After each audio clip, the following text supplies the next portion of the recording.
And we're back here on News Channel. I'm Todd Vanderheiden. Good to have you with us on this Friday afternoon. Search and rescue teams in Beirut are racing to find a possible survivor from that deadly explosion that just hammered the city exactly 1 month ago today.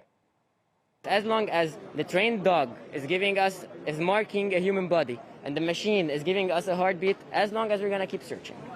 Yeah, just an incredible story. We'll see how it plays out, but imagine the possibility. The search began Thursday after a sniffer dog detected something while the team was touring this area. Audio equipment then picked up what rescuers believe could be a heartbeat. The origin of the pulsing signal, not immediately known. One volunteer says their equipment only identifies breathing and heartbeats from humans. For more on this, we're joined by Anchal Vohra. She's a columnist for Foreign Policy magazine in the Middle East.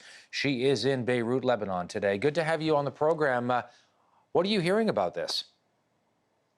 Well, thanks for having me. I was actually right there at the spot, which is quite close to my house, just a couple of hours ago. I saw that security forces had cordoned off the area around that building, and I also saw that there were lots of media journalists. I also saw a dog called Flash. That's what the dog's being called. This rescue dog, at first, had sniffed that there were possibly humans still inside. Now, what we've learned is that there possibly one person who is possibly sadly not alive, and one baby or a child. Now, this baby or child's heartbeat has been traced by the equipment that was with the Chilean rescue team.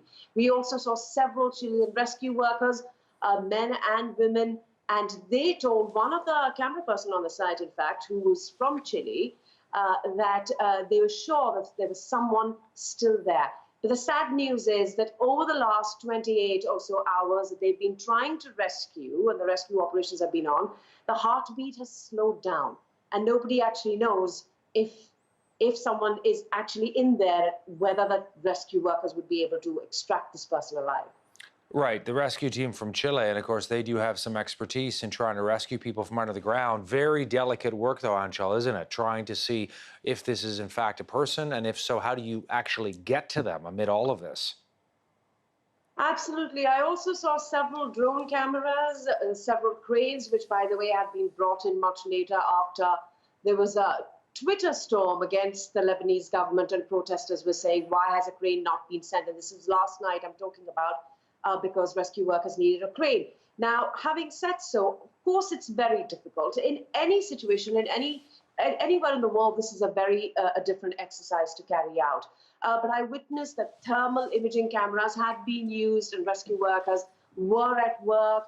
And every hour they said, we're 5 centimeters away from it, we're 10 centimeters away from it, we're 3 centimeters away from it.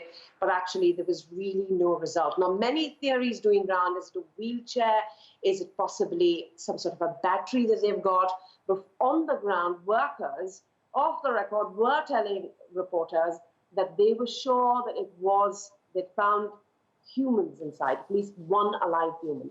We really don't know whether that is true or not, but that's what we're hearing on the ground. And of course, people are rallying around and hopeful because of what Beirut has been through, as you know, living there over the past month. Just the idea, Anchal, that somebody might still be possibly alive in there, really getting a lot of attention, a lot of buzz, as people are sort of crossing their fingers that this could be a possibility. Absolutely. In all such cases, such a miracle is always awaited. We're all journalists, you and I, and we've covered these stories before as well. But in Lebanon's case specifically, this is sort of a metaphor for the miracle the Lebanese are waiting for. This country is going through a lot, and with this blast, their troubles have just doubled or tripled. The country is going through a severe economic crisis. There have been protests in the country since October. People don't see any change happening. French president was here, but people on the ground, and mainly protesters, tell us that even the French president has possibly not understood what the problem is, because he's, according to them, legitimizing the ruling elite, and these ruling elite are the ones that the people on the ground want to get rid of. In short, what I'm trying to say is that the country has been reeling under a severe economic crisis. The local currency has dropped by 80% over the last 4 months, and you can imagine the burden that is on the pockets of Lebanese, not those who earn in dollars there, but people who earn in Lebanese currency.